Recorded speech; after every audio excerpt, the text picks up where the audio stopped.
Morning arrived, but the mystery shimmered in their minds like the last stars before sunrise. Daisy stared at her cereal, imagining tiny powdered wigs floating in the milk. Clyde pretended to nap, but his ears were listening to every clock tick. When the school bus came again for day 2 of the trip, they knew what they had to do. At the museum, the class filed inside, but Daisy and Clyde slipped away like mist. Past the marble floor and velvet ropes, they tiptoed back to the bell room. This time, the bell was quiet, still and grand. But beneath it, faintly glowing on the floor, was a trail of silver paw prints.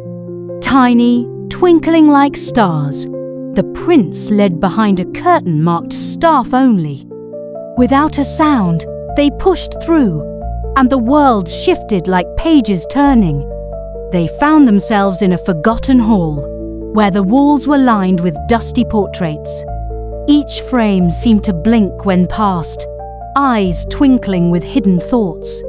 The paw prints led them to a spiral staircase made of soft brass and old books. Up they climbed, paws padding, hearts thumping like gentle drums. At the top was a round room with windows that looked out onto old rooftops. And there, floating just above the floor, was the mouse.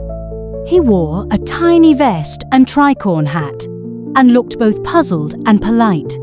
I keep repeating, the mouse seemed to sigh, though his mouth didn't move, trapped between ticks of time.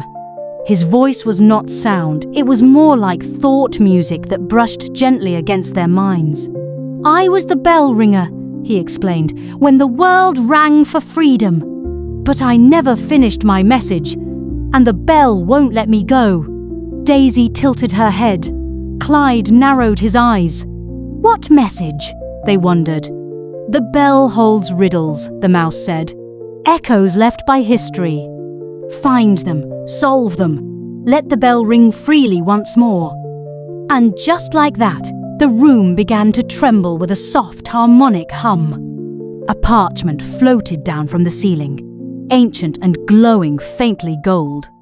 Clyde caught it with one paw. Daisy sniffed it, it smelled of ink and dusty dreams. There were 3 riddles, each marked with a clue. One in the park where dreams are read aloud. One on the steps where freedom was first whispered. One by the river where boats once floated words. The paper curled in on itself, then tucked gently into Clyde's fur like it belonged there. The mouse faded into sparkles, a soft thank you echoing in their hearts. Outside, the bell chimed once, then stopped waiting. Daisy and Clyde turned to each other, paws brushing. Their tails wagged. This was a mission like no other. Their first stop, the park of poems and voices, the place where words came to life. They stepped into the light, paws firm on cobblestones, carrying a mission older than the moon.